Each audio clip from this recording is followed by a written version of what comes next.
সকলে পড়ব, খুশি হবেন কে? আল্লাহ। বলি আল হামদু। হামদু। আলহামদুলিল্লাহি রাব্বিল আলামিন।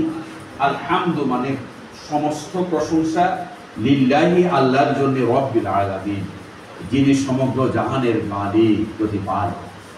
এই জায়গায় কেহ যদি বলে, নামাজের ভেতরে হোক বাহিরে হোক, কেহ যদি বলে আলহামদু, আলহামদু বলিনি, বলেছি কি আলহামদু, তার অর্থ হবে সমস্ত চেনা কাপড়ের টুকরা বিশ্ব প্রতিপালক আল্লাহর জন্য। নাউজুবিল্লাহ। জোরে বলে নাউজুবিল্লাহ। নাউজুবিল্লাহ মিন যালিক। এরপরে নাউজুবিল্লাহ যে কত ভাবে বেড়ে যাবে দেখুন। সূরা ফাতিহার মধ্যে আছে, সূরা কাফিরুনে আছে, ইখলাসে আছে, ফালাকে আছে এবং সূরা নাসে আছে। নাসে আছে। এছাড়া অন্যান্য আয়াতেও আছে। শব্দটি হলো কুল। কুল। আমরা বলি কুল। ইয়েস। কুল। কুল। মানে কুল ইয়া আইয়ুহাল কাফিরুন। কুল। হে নবী আপনি বলুন, হে মক্কার কাফেরেরা। কুল মানে বলো, কুল অথবা কুল হুয়াল্লাহু আহাদ, হে নবী বলুন আল্লাহ এক। আল্লাহ এক। এইভাবে কুল মানে বলুন বা বলো। বলো। ইয়েস। কেহ যদি এই জায়গায় বলে কুল, কুল, কুল হুয়াল্লাহু আহাদ, এটা গুনাহ। হে নবী আল্লাহ এক, আপনি তাকে খেয়ে ফেলুন। নাউজুবিল্লাহ মিন যালিক। এখানে ওলামায়ে কেরাম আছেন, ইসলামিক স্কলার যারা আছেন, আপনারা গ্রামার করুন, সেখানে এই অর্থ দিয়ে পাবেন। এখন আমি নামাজের মধ্যে কি আল্লাহকে খাচ্ছি নাকি বলুন বলছি, সেটা এই ক্লাসে বসলে বোঝা যাবে। এরপরে নামাজের মধ্যে আমরা সেজদার যে তাসবিহ আছে, একটু কষ্ট করে বলি তো সকলে, সেজদার তাসবিহ। সুবহান রাব্বিয়াল আলা। ধন্যবাদ। সুবহান রাব্বিয়াল আলা। এখানে ওলামায়ে কেরাম যারা আছেন তারা বুঝবেন, আলা এটা ইসমে ফাইলের সিগা, ইসমে ফাইলের সিগা, মানে কাসিরের অর্থ দেয়। আলা মানে সর্বোচ্চ, এর মানে সুবহান রাব্বিয়াল আলা, সর্বোচ্চ প্রতিপালকের প্রশংসা, এই তো অর্থ। ইয়েস। এই জায়গায় কেহ যদি বলে সুবহান রাব্বিয়াল আলা, আলা মানে অস্ত্র, ইসমে আলা মানে অস্ত্রবাজ প্রতিপালকের প্রশংসা, বলে নাউজুবিল্লাহ। নাউজুবিল্লাহ মিন যালিক। আর জোরে বলি নাউজুবিল্লাহ। নাউজুবিল্লাহ। মানে আল্লাহকে সন্ত্রাস বানিয়ে দিচ্ছে, আল্লাহকে জঙ্গি বানিয়ে দিচ্ছে আমি নিজে। কাফের মুশরিকরা গালাগালি করে, গালাগালি তো আমি করছি। অথবা কেহ যদি বলে সুবহান রাব্বিয়াল আলা, আহালের মুসাগগার সংক্ষিপ্ত হলো আলা, যেমন আল্লাহুম্মা সাল্লি আলা মুহাম্মাদ ওয়া আলা আলি মুহাম্মাদ। আহাল আর আল মানে পরিবার পরিজন, পরিবার পরিজন। কেহ যদি বলে সুবহান রাব্বিয়াল আল, অর্থ হবে পরিবার পরিজন ভুক্ত আল্লাহর পবিত্রতা ঘোষণা করছে। আল্লাহর কি পরিবার পরিজন আছে না স্যার? তাহলে গালি হচ্ছে কিনা? ইয়েস। বলে নাউজুবিল্লাহ। নাউজুবিল্লাহ। আচ্ছা, ঈশার নামাজের 3 রাকাত আমরা শেষে আদায় করি। কি নাম এই নামাজের নাম? বেতের নামাজ। বেতের নামাজ। সেখানে একটি দোয়া আছে, দোয়ায়ে কুনুত, দোয়ায়ে সেখানে কিছু শপথ আছে, দোয়া আছে, মুনাজাত আছে। তোর মধ্যে আমি একটি বলবো, ওখানে আছে ওয়ালা নাকফুরুকা, ওয়ালা নাকফুরুকা, অর্থ হে আল্লাহ আমরা কখনো আপনার সাথে কুফরি করি না। আসলে কি আমরা কুফরি করি কখনো? করি না, করবো না, করছে না, বলে ইনশাআল্লাহ। এখন যদি এই জায়গায় বলে ওয়ালা নাকফুরুকা, ওয়ালা নাকফুরুকা, এটা লামে তাগিদ হয়ে যায়, অর্থ হবে হে আল্লাহ আমরা অবশ্যই আপনার সাথে কুফরি করি। নাউজুবিল্লাহ মিন যালিক। সর্বশেষ আমি এটা লিখিনি, মুখে বলছি, যেহেতু সবাই শিক্ষিত গবেষক। আমরা সকলে কালিমাটা পড়ি তো, সকলে কালিমায়ে তয়্যিবা। লা ইলাহা ইল্লাল্লাহু মুহাম্মাদুর রাসূলুল্লাহ। মাশাআল্লাহ। লা ইলাহা ইল্লাল্লাহ, এর মানে হলো আল্লাহ ছাড়া কোনো আইনদাতা নেই, উপাসনাই নেই, কোনো বিধানদাতা নেই, এটাই অর্থ। লা মানে নেই।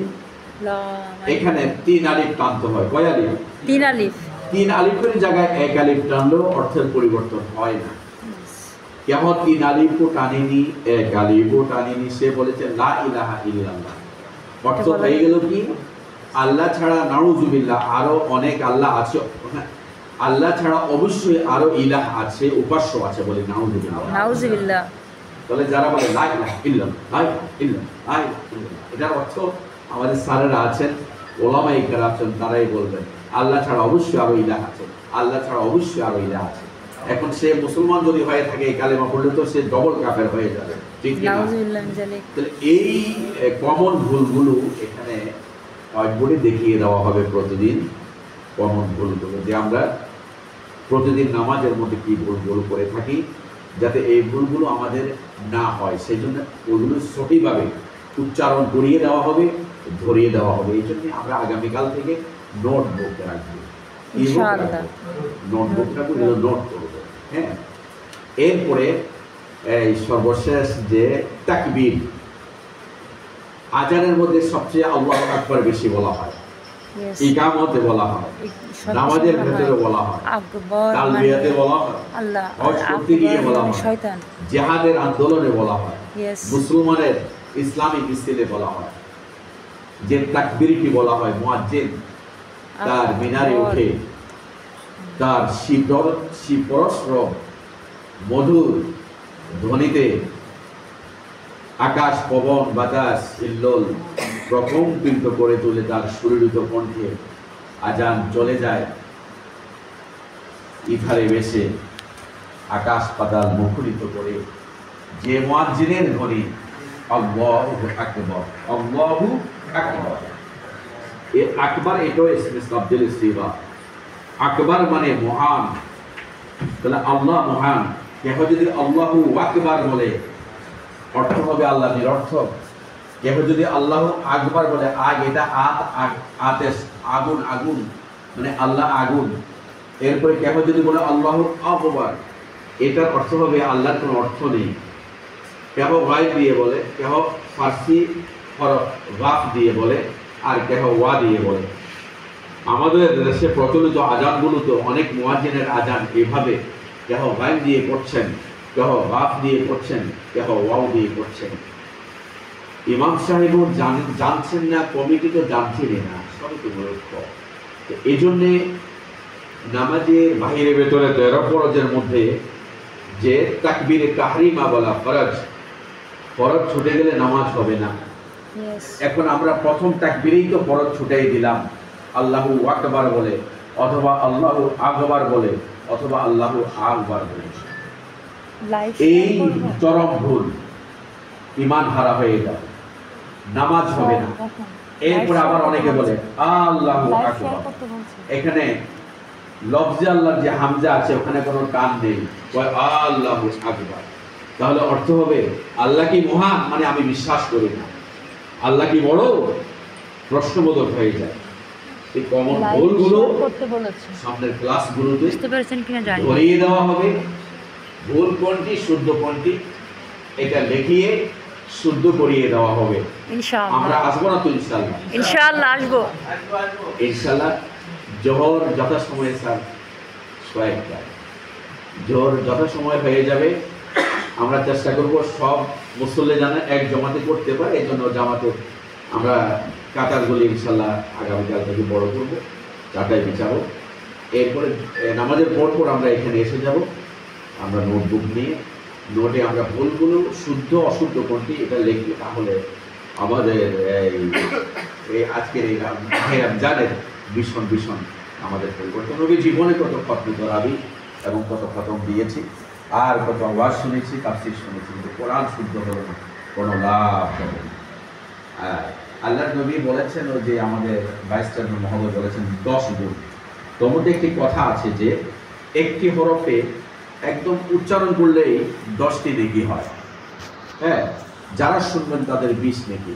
তাহলে মহাগ্রন্থ আল কোরআনের 114 সূরা 114 যদি একবারই তিলাওয়াত করা হয়, যিনি তিলাওয়াত করবেন ওনার আমলনামায় সর্বনিম্ন সওয়াবের পরিমাণ দাঁড়ায় 32,36,710 নেকি।